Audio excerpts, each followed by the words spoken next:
चांगलं होणं म्हणजे काय? फक्त घाणीतून बाहेर निघणं, याचंच नाव काय? चांगलं होणं.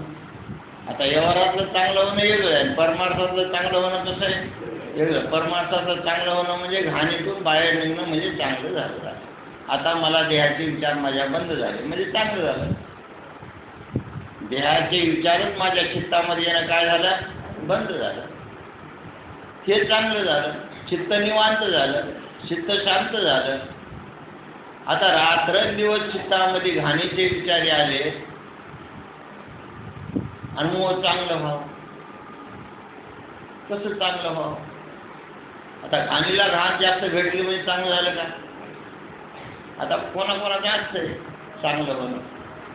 घाणीला घाण भेटली की पेढे वाटा म्हणले. काय झालं? काय झालं? काय झालं नाही? पोरगं झालं. काय भेटली? आणि ती घाणीला घाण भेटून गेलं. असं परेशान व्हायलंय, असं परेशान व्हायलंय. मला घाण कशी भेटेल? ह्या देवाकडे चाललंय, त्या देवाकडे चाललंय, ह्याच्याकडे चाललंय, तर मला घाण कामून भेटेल. सगळ्याला भेटली. अरे तू पुण्यवान आहे म्हणून तुला भेटली नाही. तू पुण्यवान आहे म्हणून तुला भेटली नाही. तू जरा नीट विचार कर जरा. ज्याला घाणी भेटल्या त्याचं बेडा, त्याची बरबादी झाली त्यांची. तू लय भाग्यवान आहे, पण तुला भाग्यवान वाटण झाले. तो बॅड लक आहे. तुझी लक लागलेली आयुष्य बर्बाद करू नको. भाग्य समज, देवाचे उपकार समज आणि फक्त आता तू या घाणीतून बाहेर निघण्याचा प्रयत्न करतो. एवढं तुझ्यासारखं चांगलं कोणाचंच होणार. एकदा इंडियानं सगळ्या कोण्या देशानं कोणता शोध लावला, कोण्या देशानं कोणता शोध लावला, इंडिया बी गेला तिथे. इंडियानं सगळे इकडे नेले होतं म्हणजे इंडिया या तुमचं कहाण ते म्हणले पोतभर खेकडी. म्हणले कसं काय नाही म्हणले काय पोतभरच ना याचं वजन करा. खेकड्याचं वजन झालं 75 किलो. सगळ्या ज्या सोडून आता खेकड्या सगळे खेकडी ह्या इकडे फेकले, तिकडे फेकले, तिकडे. आता मोजा म्हणजे उद्याच्या 75ला 75 म्हणले. का तर दुसरा खेकडा त्या खेकड्याने त्या खेकड्या उडीत आहे होतो.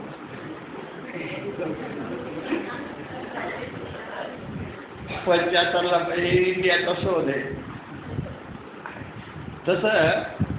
अरे घाणीतून निघायची वेळ आहे रे, घाण वाढवायची वेळ नाही. जरा होशमध्ये ये जरा. उलट भाग्य समजा. ज्या उपाध्या कमी आहेत ना, काय समजा? भाग्य समजा. भाग्य साधकाच्या जशा उदास असावी उपाधी नसावी, अंतर व्हावी. उपाधी जाऊ देत नाही त्याला.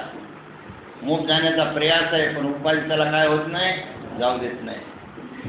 कोणाला का सुख नको वाटायले काय, पण मध्ये प्रतिबंध येतात दुनियाचे.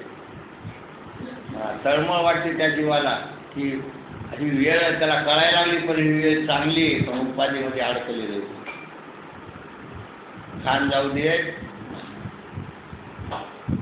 म्हणून या घाणीतून म्हणले झळझळून वैलानी. कशातून? घाणीतून म्हणले कशातून? झळझळून वैलानी गे भक्तीचे वाटेला. तरच निर्धाम पाऊस तू माझ्यापर्यंत ये. जीवा तू माझ्याकडे घाण फ्लोर करू नको. एवढे साधू संत संदेश करतात, भगवंत संदेश करायले. काय तू माझ्याकडे? मी मध्ये बाहेर नाही. मी कुठे आहे? मध्ये. मी मध्ये आहे, तू बाहेर कुठे फिरायला लागला? मध्ये परमात्मा मध्ये आहे का बाहेर आहे? म्हणजे ती जीवही मध्ये आहे, परमात्माही मध्ये आहे. मग जीवानं मध्ये जावं का बाहेर जावं? तर जीव कुठं फिरायला? भेट होईना झाली ना, टाईम बर्बाद व्हायला आहे. भेटच होईना झाली. जीवाची शिवाची काय होईना? भेटच होईना झाली. शिव मध्ये वाट पाहलाय, जीव बाहेर फिरायला. बाहेरच. कशामुळे असं झालं? दोष मिसळला.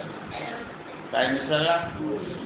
फक्त दोष काढायचा. दुसरा परमार्थात काही करायचं नाही, फक्त दोष काढायचा. आणि दोष न कळाल्यामुळं काय व्हायला? दोष वाढायला लागले त्याची अधिकारी. कोण सांगायला कोणाला दोष का कसा आज तुम्हाला इतक्या वर्षापासून हे ज्ञान तुम्हाला आता मिळाले की ज्ञानामध्ये काय मिसळला? दोष मिसळला. भेटलं कुठं ज्ञान? आज आपल्याला कळालं की आपल्या ज्ञानामध्ये दोष मिसळल्यामुळे आपल्याला दोष काढणं आपलं कर्तव्य ठरलं. आता कर्तव्याकडे लागली गोष्ट. माझं कर्तव्य माझा दोष काढणं एवढंच माझं कर्तव्य आहे, बाकी मला काही कर्तव्य नाही कोणाशी. पण जोपर्यंत कळतच नाही तोपर्यंत या गोष्टीला हातच जात नाही. आपल्यामध्ये कोणता दोष घुसलाय? अविद्या दोष. अविद्या दोषाचा परिणाम कोणी गेला? घाणीमध्ये येऊन पडाला. आता तो अविद्या दोष काढ, एकदम शुद्ध बनतोस, एकदम घाणीच्या बाहेर, एकदम घाणीच्या बाहेर, एकदम आनंद. तुझं रूपच आनंदात आहे. लक्षात घाणीत पडल्यामुळं चौकून घाण लागली, आनंद मधला लोपल्या गेला. चौकून दिसायला तर लगे दुःख दिसायला माणसं. चौकून दुःख जिकडे पाहा तिकडे दुःख. आणि त्याला वाटतं मला कोणतरी आसरा द्यावा, मला कोणी सहारा द्यावा, मला कोणी चांगलं म्हणावं, म्हणजे वटकन लावून घेण्याचा प्रयत्न करायचे. मग कोणी तात्पुरतं लावतं की वटकन. दुष्काळामध्ये कोणीकाला वटकन लावली तसं आत्महत्या करू नका. तर बघा हे घ्या तुम्ही 10-20 हजार रुपये घ्या, धंदा पाणी करा, काहीतरी करा. काय लावले? लावलं. रोपारोपी झाली तात्पुरती जेवढ्या पुरती. पुन्हा एवढं पुन्हा पुढे भयानक दिसणारच आहे ते. हे वटकन कमी करू. आपला जीवन जगण्याची कला शिका. काही कोणाची गरज पडत नाही. तुमच्या एका भाकरीमध्ये पोट भरण, तुम्हाला एवढा हव्यासही राहणार नाही. कुठल्याही प्रकारचे दोषामुळं असं हे बकासूर बनलेलं आहे. कशामुळं? दोषामुळं. किती बी असलं तरी माणसाला कमी वाटायले. किती बी असलं तरी माणसाला काय वाटायले? कमी वाटायले. आणखीन असावंच वाटायले. आता म्हाताऱ्या माणसाला किती असा वाटायले?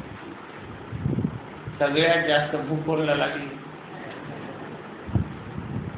आता आयुष्य थोडे बरं का. म्हाताऱ्यावर तर असं मस्त राहावं मजेशीर. आता मला किती दिवस राहायचे? 4-5 दिवस राहायचे, 1-2 महिने राहायचे, मस्त मजेशीर खावं प्यावं, आनंद मानावं राहावं. ते म्हातारं तर लेच बिघडले. तर तरुणापेक्षा आता आहे पहा म्हातारी माझं लवकर उठून जातात. कुठं अगोदर असं कीर्तन चालू होतं आणि त्याच्यामुळे सगळे बसले. आणि एक म्हातारी उठली पाहिजे. आजी कुठं निघाली? नाही ना, मला मागं लय अर्जंट काम आहे. नाही एवढे तरुण मंडळी बसली किंवा काय? तुमच्या मग कोणतं अर्जंट काम आहे? अशी गोष्ट. ते दोषाचा परिणाम आहे. कशाचा परिणाम आहे? नाही तर जीवन तुम्हाला सांगतो एवढं सुखमय जीवन आहे काय सांगावं आता. दररोज त्याच्यामध्ये दुःख नाही पडत होता. आणि त्याला एकच उदाहरण तुम्हाला सांगतो, ते म्हणजे झोपीचं उदाहरण. झोपीमध्ये काय मिसळलेलं नाही? दोष मिसळलेला. नुसता आनंद आहे तिथं. खायला नाही, प्यायला नाही, काय नाही, का आनंद नाही तिथं. बरं हे आनंदाचा अनुभव कोणला नाही? आता एकतरी व्यक्तीला, कोण्या व्यक्तीला नाही? झोपीमध्ये जीव आहे का नाही? मग तो जीव आनंदामध्ये तर कामू नये. दोष नाही. मग तो सकाळी उठल्या कोणीकडे आला? दोषामध्ये येऊन मिसळला. आणि आनंद परिपूर्ण झाकला गेला. काय गेला? आता झोपेमध्ये बाहेरला आनंद कुठलाच नव्हता. लक्षात घ्या. कोण्या विषयाचा नाही, काय नाही. खूप चिंतनाला विषय चांगला आहे बरं का, लक्षात घ्या. पण आपण काय झोपलो उठलो. अरे तिथं काहीतरी आहे. काय? आनंद आहे तिथं. आणि ते आनंद कोणाचा होता? आता आपण पाठ करून म्हणून आपला होत. सकाळी बेजार का व्हायला? तू सकाळी बेजार का व्हायला? आणखी तुझ्या चित्तामध्ये मधला आनंद उतरला नाही की मी आनंद रूप आहे असा तुझ्या चित्तामध्ये मधला आनंद काय झालेला नाही? उतरलेला नाही. चित्तात नाही उतरला, निश्चयात उतरला नाही. ते नुसतं म्हणण्यापुरतं व्हायलंय का उतरले? उतरलं का? नाही म्हणा. 2 तपत झाली तुमची. 24 वर्ष झाले बरं का काय काय सर्व नाव. दोन दोन टप्पे झाले. तरी आता उतरणं म्हणल्यावर आता उतरणार केव्हा आहे आता? हां, नाही कधी उतरेल याचा विचार करा ना. आपण इतके वर्ष झालं श्रवण करतो तरी आणखीन आपल्याला ही गोष्ट चित्तात उतरत नाही. कुठेतरी फाल्ट आपला आपण शोधला पाहिजे का नाही शोधला पाहिजे? शोधला पाहिजे की नाही शोधला?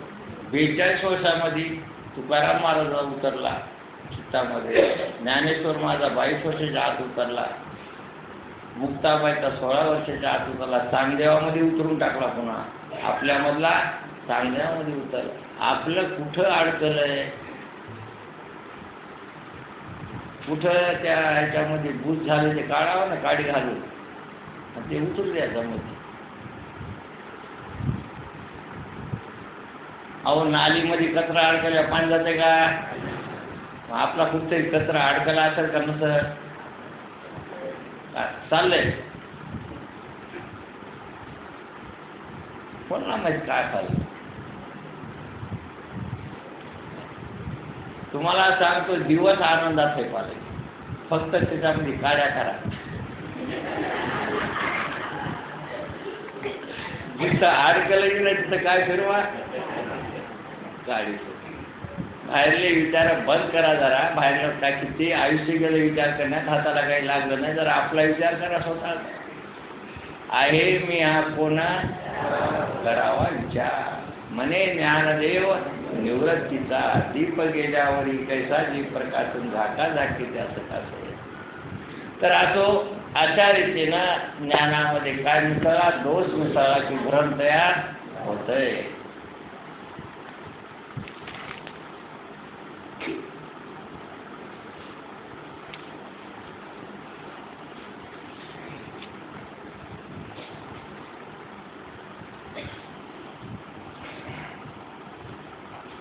म्हणा जसे सुट्टीवर रजताचे ज्ञान सादृश्य दोषजन्य आहे, गोड साखरे कटुतेचे ज्ञान पित्त दोषजन्य आहे, चंद्रात लघुतेचे ज्ञान आणि अनेक वृक्षात एकतेचे ज्ञान हे दुरत्व दोषजन्य आहे. म्हणून ही सर्व ज्ञाने परमरूप आहे. यद्यपि विचारसागर ग्रंथात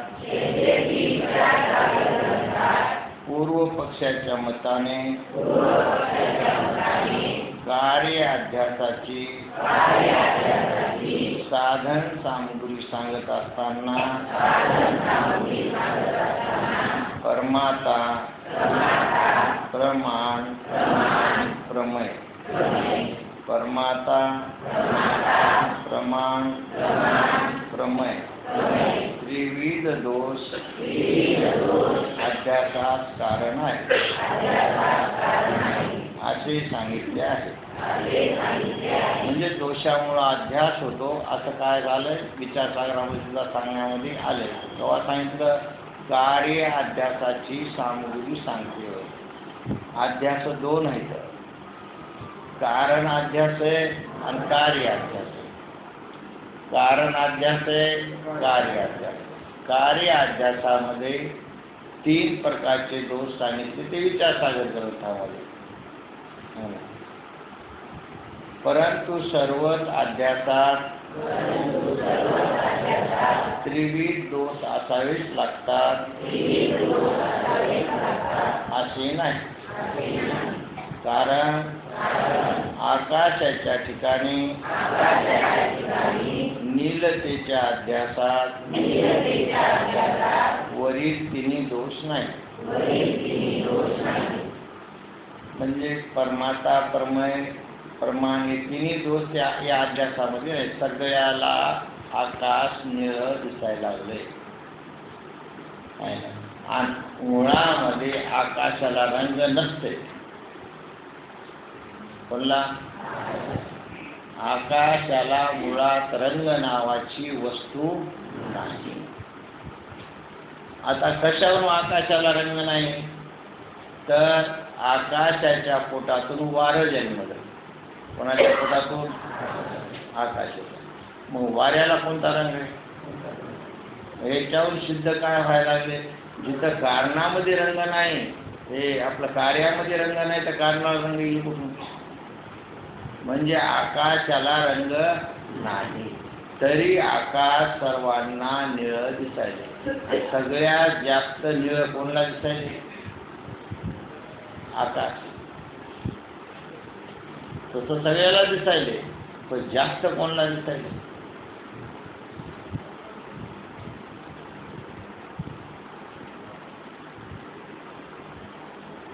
आता कोणी म्हणजे ज्याच्यामध्ये जास्त दोष मिसळ आहे त्याला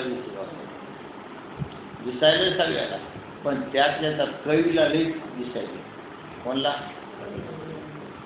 कवी जेव्हा कविता करतो तेव्हा निळ्या निळ्या आकाशामध्ये कोण म्हणायला? आकाशाला रंग आहे काय? तरी पण अध्यास झाला. अध्यास म्हणजे आकाशाला रंग नसून त्याच्यावर आरोप करणे की आकाश निळं आहे. त्याचा आरोप आहे का? कसा आरोप? म्हणजे तसं नसताना त्याच्यावर लादणं, त्याचं नाव काय? आरोप. मग इथं 3 दोष तर नाही, तिथं मग इथं कोणता दोष म्हणावा लागतंय? अविद्या नावाचा दोष. आकाश निळं का दिसायला? त्याला आकाशाचं पूर्ण ज्ञान नाही. याच्याकडे आकाशाचं ज्ञान नाही, आकाशाला रंग नाही. कशावरून? वायूला रंग नाही, तर वायूपेक्षा आकाश सूक्ष्म आहे,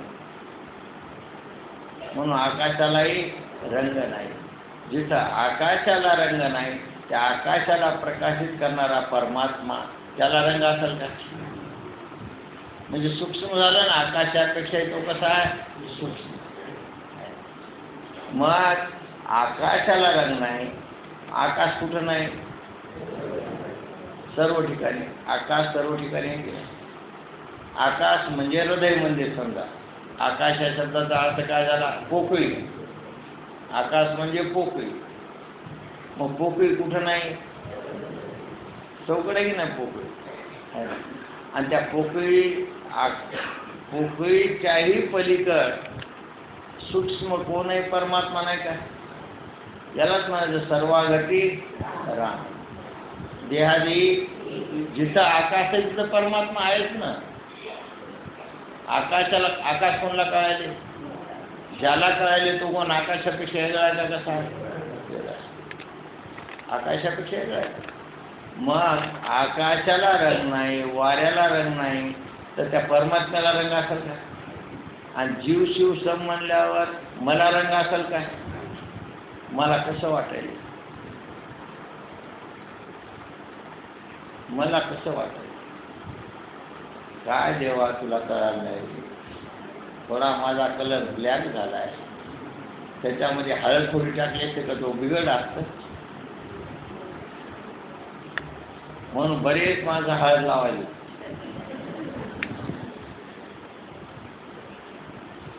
आता पहा कुठं त्याचं स्वरूप आहे बगर रंगाचं, आणि इकडं रंगीत म्हणायला लागले.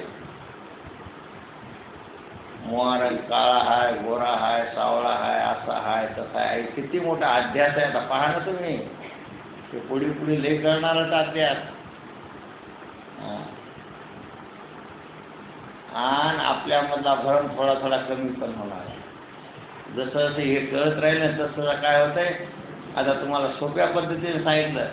आतापर्यंत बरेच लोक हरिपाठ म्हणून गुंडाळून ठेवले, पण अर्थ कळून घेतला नाही. सर्वा गतीरा. आता हे कोणाच्या हृदयामध्ये पोकळ भाग नाही, शरीरामध्ये कोणाच्या पोकळी नाही. असं एक तरी शरीर दाखवा की त्याच्यामध्ये पोकळी नाही, म्हणजे आकाश आहे की नाही? पोकळी म्हणजे आकाश. कुठं नाही? मग जिथं आकाश सर्व ठिकाणी तिथं परमात्मा सर्व ठिकाणी नसेल का? आणि परमात्मा कुठं असते? आकाशाच्या पलीकडे. म्हणजे पोकळीला जाणणारा कोण आहे? पोकळी कोणाला कळाली? मला कळाली. मग मी त्या आकाशापेक्षा वेगळा आहे का कसा आहे? वेगळा आहे. सहज निकाल लागायला लागला का त्याला ताण पडायला डोक्याला. पण आपल्याला गंमत काय झाली, आपल्या असे संस्कार घातलेले लोकांनी पहिले परपणापासून देवाच्या बाबतीमध्ये. देव म्हणलं की हातामध्ये चक्र धरलेला, त्याचं नाव काय? देव. गळ्यामध्ये साप अडकेलेला, त्याचं नाव काय? देव. आणि गळ्यामध्ये मुंडकं अडकिलेली, त्याचं नाव देवी. असं आपल्यावर काय केले? देवाच्या बाबतीमध्ये संस्कार वेगवेगळा टाकले. तसा देव नाही. देव आकाशापेक्षा सूक्ष्म आहे, तो परमात्मा आहे असा या उपाधीला धरून परमात्मा आहे. हे जोपर्यंत नीट कळणार नाही तोपर्यंत देवाच्या भ्रांत्या जाणार नाहीत. त्याच्या पलीकडे आपण आता हे मूर्ती आहे साधू संतांनीच केलेलं आहे, एका दुसरं कोणी केलं नाही. पण पायऱ्या त्या, पहिली पायरी, दुसरी पायरी, तिसरी पायरी, चौथी पायरी, पाचवी पायरी. आता जे माणूस बसले पहिल्या पायरीवर मूर्ती पूजेमध्ये, तिथून हालायला तयार नाही. हालत नाही झाले. तरी आम्ही उदाहरण देतो त्याला की बाबा बालवाडीच्या पोरानं किती वर्ष बालवाडीत राहावं अंदाजा.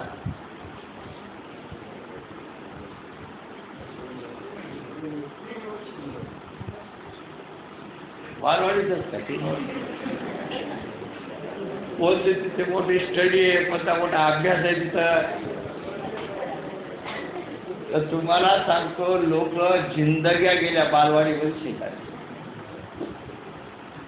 जिंदग्या, उभ्या जिंदग्या गेल्या, मूर्ती पूजेच्या बाहेर निघाले नाही. पूर्ण जिंदगी गेली त्याची. आता याला कितीतरी पुढे दूर जायचं होतं तर त्यानं कुठं ब्रेक मारले आणि त्याचं पाहून दुसरं तिथंच अडकले. आमचे बाबा मरेपर्यंत देवाची पूजा करू तर मेले. शेवटी पूजा केली की यांचा जीव गेला.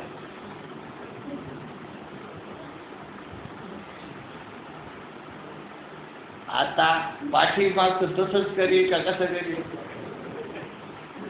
कोणी न्याले का पुढे त्याला प्रेरणा कोणी द्याले का?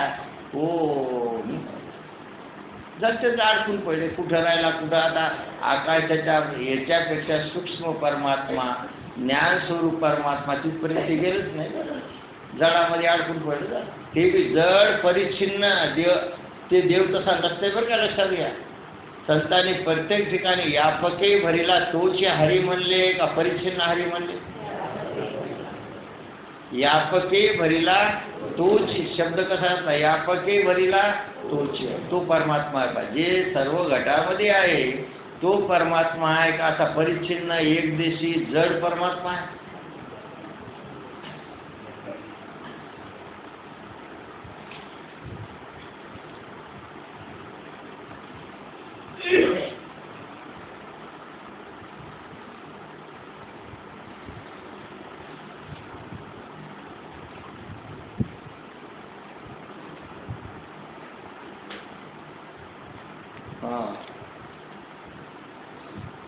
सूचना.